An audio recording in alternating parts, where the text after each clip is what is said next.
Bonjour à tous, on vous présente tous les Silmodor. Je vous présente la catégorie Innovation Technologie en lunetterie. Ce sont eux qui ont eu le Silmodor, eh bien c'est QID Eyewear. Bonjour à tous les deux, nous avons Jonah Tolch, enchanté, bienvenue et merci d'être ici. Et à côté de vous, Guy Vadish. Bonjour. Hello, alors vous venez du Québec, Québec un peu anglophone. On va faire cette émission en français, mais... Bon, j'ai bien montré que j'ai l'accent. Hello. Alors, les cérémonies des Silmodor se sont déroulées hier. Comment est-ce que vous allez aujourd'hui?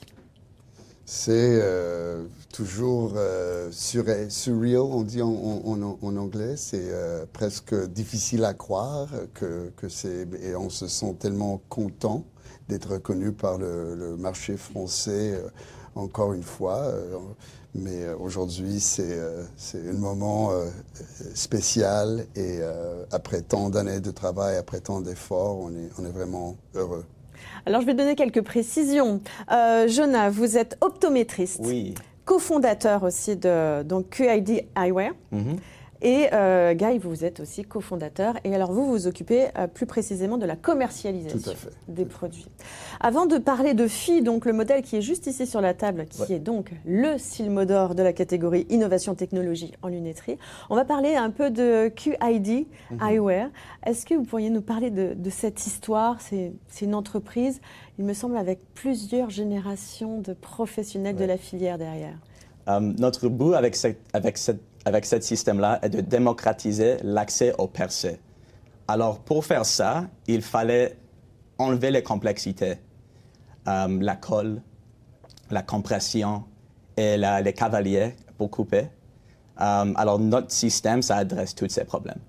D'accord, mais concernant QID Eyewear, c'est toute cette histoire de... alors vous, par exemple, Guy, ça fait quand même quelques années. C'est 2 décennies. 2 décennies. De travail pour y arriver à ce moment-là. On avait déjà un projet qu'on a lancé sur la France, ça fait plus que 20 ans. Toujours dans les percées. À l'époque, c'était une monture interchangeable qui était vendue chez Chris. D'accord. C'était même nommé pour le réseau Looking Chris 360. Ça faisait partie des premiers, d'ailleurs. On a créé la catégorie qui s'appelle l'interchangeabilité. Par la suite, il y avait d'autres produits qui nous suivaient. Il y a eu d'autres produits, oui, mais vous êtes les précurseurs. Tout à fait. C'est vous. Oui. Je vous reconnais. Et c'est ici que ils ont découvert où nous avons été trouvés, si vous voulez. Au Silmo, directement. Au Silmo en 2004. Finalement, votre histoire a commencé au Silmo. Oui. Et donc, ça a été un produit qui a été lancé en France donc, il y a 20 ans pour les magasins Chris. Et après, ça s'est démocratisé. L'interchangeabilité donc, est devenue quelque chose de très courant. 20 ans plus tard, c'est quelque chose dont on parle assez communément, finalement. Mais vous, Jonah, vous n'étiez pas là il y a 20 ans? Non, j'étais un petit bébé encore. C'était mon père, Guy. D'accord, donc c'est déjà avec votre papa. Et alors, votre grand-père, il y a une histoire aussi. Lui aussi, il était dans le... Oui, alors on est 3 générations des optométristes. On a une boutique à Montréal, ça s'appelle Harry Tolch Optométriste. On est vraiment en centre-ville depuis 1958. D'accord. 3 générations, c'est beau, générations hein? des optométristes. On est fièrement des indépendants. Et on est des enthousiastes des percées. Et des créateurs, des chercheurs, oui. Puisqu'en fait, vous cherchez à chaque fois à trouver ce qui va permettre d'améliorer, d'avoir un meilleur confort aux porteurs. On a développé ce système dans notre magasin. D'accord. Entre les 2 examens de la vue, on joue avec les percées. Donc, en fait, vous êtes des créateurs, des chercheurs, des scientifiques. Et donc, aujourd'hui, vous avez ce Silmodor. Donc, 20 ans plus tard, finalement, ce Silmodor, Innovation Technologie en lunetterie, avec FI. Donc, c'est le modèle qui est ici. Est-ce qu'on peut le présenter, ce produit? Quelle est la particularité de FI? Ou faille peut-être. Oui, faille. Alors, j'ai amené mon tour de vis pour vous montrer. On y va. Alors... Bon, là, il y a un peu d'émotion. Ouais. Alors, la vis, d'abord, ça reste sur la tour de vis. D'accord. Donc, c'est aimanté. Oui. Et voilà. OK. On enlève facilement la branche. Alors, dans le métal ici, il y a le filetage. Okay? La première fois que vous rentrez avec le vis, ça crée le filetage aussi dans le verre. D'accord. OK. Incroyable. Et donc, on peut remettre facilement. Et le but, c'est de pouvoir avoir des branches interchangeables, c'est ça? C'est pas pour l'interchangeabilité, c'était pour faciliter le système de montage. Pour l'opticien? Pour l'opticien. Alors, donc, l'interchangeabilité, c'était pour le consommateur à l'époque. Oui. Et aujourd'hui, ce système-là, ça enlève, comme Jonah a dit, ça enlève la complexité. Il y a beaucoup de freins au niveau des personnes, parce que souvent il y a de la colle, ça bouge. Donc on voulait vraiment trouver, nous, ton père vraiment, qui est l'inventeur de cette innovation, de trouver une solution à tous les freins normaux qui sont associés avec monter des percées. Il n'y a pas de colle, ça ne bouge pas, il n'y a pas de système de compression. C'est une solution pour l'opticien qui va vouloir tomber en amour avec le percé encore. D'accord, et c'est la particularité du fait que ça soit juste le verre, la branche soit mise directement sur le verre. Oui. Tout à fait. Et c'est réversible. Il n'y a pas de consommable, pas de colle. C'est-à-dire c'est réversible? Ça veut dire que vous pouvez détacher puis réattacher 100 fois, si vous voulez. Souvent, quand le patient revient parce que la prescription a changé, ça représente du temps qui est consommé pour démonter et remonter. Et ça se peut qu'il y a du col, ça se peut qu'il y a des petites bushings là-dedans. Et tout ça, ça prend du temps dans le magasin et l'opticien n'est pas payé pour cela. Donc, il y a un investissement. Donc, on voulait vraiment travailler l'axe de simplicité, faciliter tout le système et innover, de repousser l'innovation sur le marché. Il y a un côté aussi un peu éco-responsable du fait qu'il n'y ait pas de colle, qu'il n'y ait pas d'autres matières et puis qu'on peut garder ces branches qu'on aime bien et juste changer les verres. Il y a un côté un peu deuxième main, on va dire. Sustainable, we say in English. It's sustainable because, comme vous disiez, il n'y a pas de pièces qui sont consommées dans la partie. Le petit vis peut être réutilisé et réutilisé et réutilisé.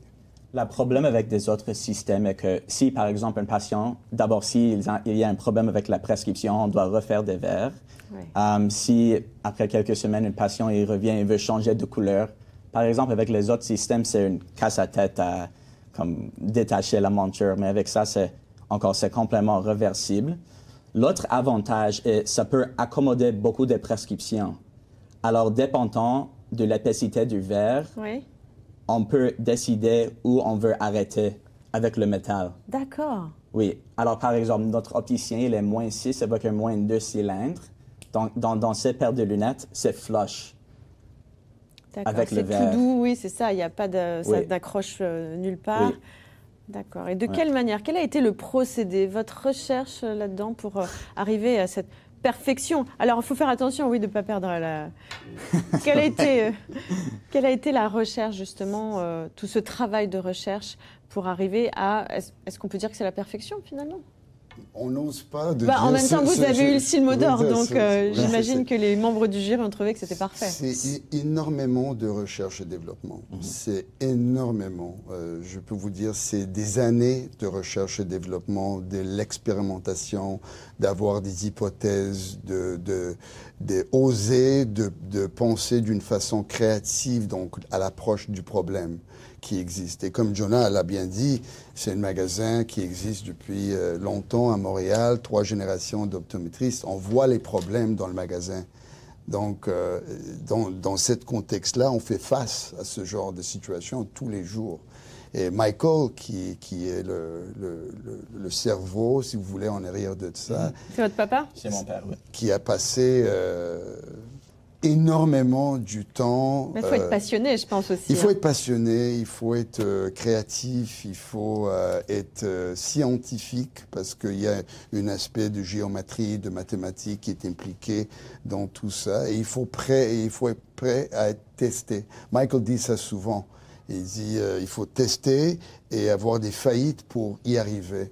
Et ça, c'est l'expression de tous les faillites qu'on a fait en cours de route pour avoir cette version. On a fait beaucoup d'erreurs. Ça, c'est comme version 30. Ouais, quand on fait des erreurs, on apprend. Ouais. C'est ça, voilà. Ouais. C'est ça, version Voilà. 30.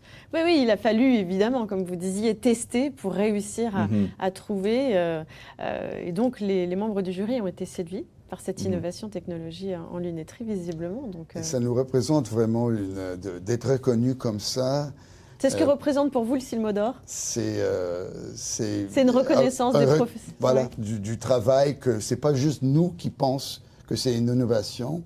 C'est sûr que c'est ça, c'était le but, de trouver une solution, de ramener l'innovation.